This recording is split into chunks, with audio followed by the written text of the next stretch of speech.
What do a global pandemic, a war in Europe, a collapsing climate, and a broken supply chain all have in common? They were all supposed to be managed by a set of powerful institutions. Organizations like the United Nations, the World Health Organization, NATO, the World Trade Organization. But when crisis hit, they stumbled. Or worse, they stayed silent.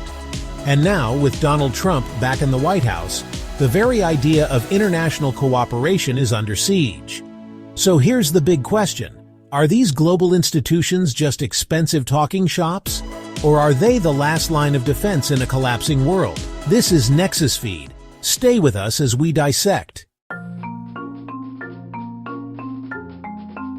Let's rewind for a second. Imagine it's 1945. The world has just come out of the deadliest conflict in human history. The Holocaust has exposed the horrors of unchecked nationalism. Hiroshima and Nagasaki have introduced a terrifying new weapon. And much of Europe and Asia is in ruins. In the face of these destructions, global leaders came together and made a bold decision: never again. They realized that if the world was going to avoid slipping back into chaos, it needed structure, cooperation, rules. That's how the United Nations was born, not out of idealism, but out of desperation. The UN would provide a platform for diplomacy and conflict resolution. The IMF and World Bank would ensure financial stability and assist in reconstruction. NATO would create a military alliance to deter aggression. And the General Agreement on Tariffs and Trade, the forerunner of the WTO, would facilitate smoother international trade. These were not utopian institutions. They were mechanisms of survival. They were built to make the global system less fragile, less volatile, and for a while they did exactly that. You might hear a lot of criticism about international organizations. But before we write them off, let's look at the receipts. The UN, for instance, has deployed over 70 peacekeeping missions. It's not perfect, but it's helped reduce violence in countries like Liberia, Cambodia, and Sierra Leone. The UN also coordinates humanitarian aid through agencies like the World Food Program, which feeds over 100 million people a year. Then there's the World Health Organization, which helped eliminate smallpox, a disease that killed over 300 million people in the 20th century. It coordinates global responses to outbreaks, from Ebola to COVID-19. Sure, it faced criticism during these pandemics, but without it, we'd be in the dark. The World Trade Organization facilitated a surge in global trade that pulled more than 1 billion people out of extreme poverty. Yes, globalization had winners and losers, but the system itself provided structure, a legal mechanism for resolving trade disputes instead of escalating to trade wars. NATO has prevented war between major powers in Europe for over 7 decades. That's no small feat. And the IMF and World Bank? Controversial, yes. But they've also prevented economic meltdowns in Asia in the 90s, in Latin America in the 80s, and more recently during COVID by providing emergency loans to struggling nations. These institutions have kept the lights on, literally and figuratively, in parts of the world that would have otherwise descended into chaos. And then came Donald Trump. In his first term, Trump approached these organizations with open hostility. He called NATO obsolete. He accused the WHO of being a puppet for China and pulled the US out during a pandemic. He slashed funding to the UN and paralyzed the WTO by blocking judge appointments. And now, in his second term, the gloves are off. This isn't just about exiting treaties or reducing funding. It's about sabotage from within, appointing loyalists to disrupt operations, undermining multilateral consensus, pulling the US out of key initiatives while leaving the institutions gutted and directionless. What we're witnessing is a strategic dismantling of the international system, and when the most powerful country in the world stops playing by the rules, everyone else starts breaking them too.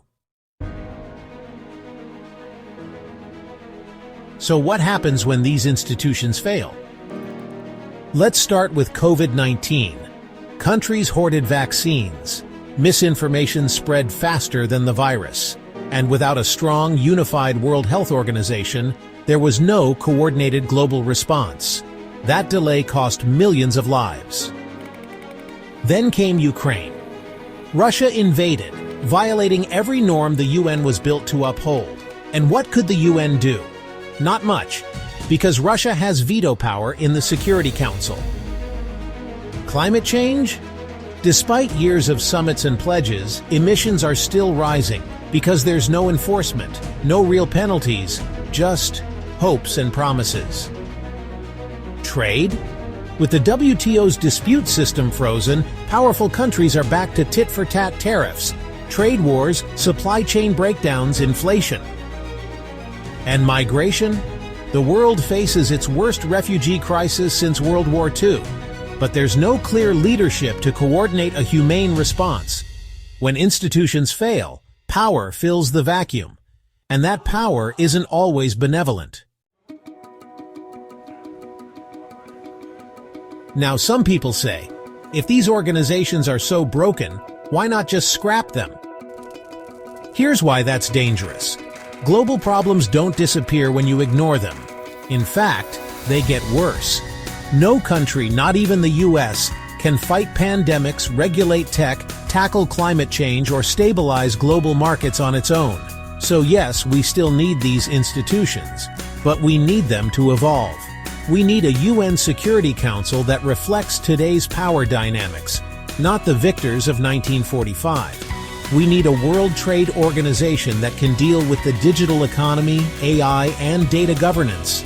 We need a World Health Organization with real authority and independent funding, not reliant on the politics of its donors. And maybe we need entirely new models too. Bottom-up networks, tech-enabled governance, regional pacts that can act fast when global consensus fails. Because relevance isn't static. It's something you earn by adapting. Okay, so how do we actually fix this mess? 1. Reform representation. Give more power to the Global South. Let African, Latin American, and Southeast Asian voices lead, not just participate. 2. Protect institutions from political sabotage. Create funding mechanisms that don't depend on a single country's whims. Build enforcement rules into charters. 3. Modernize their tools. Use AI to track disease outbreaks. Use blockchain for aid transparency. Let diplomacy move at internet speed. 4. Engage civil society. Activists, researchers, cities, and corporations are already acting on climate and human rights. Bring them into decision-making. And 5. Think modular. Build flexible coalitions. Let like-minded countries move ahead, like with the Paris Agreement or the CPTP, while others catch up later. This isn't about nostalgia. It's about redesigning the operating system of global governance. International organizations were built from the rubble of war. They've delivered real wins, from peacekeeping to health to economic recovery. But they're creaking under the weight of a world that's changing faster than they can adapt. Trumpism has made one thing crystal clear: these institutions can be broken. But it's up to us to decide whether they're worth fixing. Because if we let them die, we'll be left with a world ruled by power, not principles. Chaos, not cooperation. So maybe they talk too much, maybe they're slow, but they still matter, and in a century defined by global crises, they might just be the last thing standing between order and collapse. That's our take on this edition of Nexus-Feed, and thanks for watching. If you enjoyed the analysis and want more deep dives on the forces shaping our future, please subscribe to our channel. Also share the video so we can reach a wider audience, like, and leave your comments too. So, should we fix international institutions? Or is it time for something radically new? Catch you in the comments section. And as always, stay informed, stay critical, stay curious.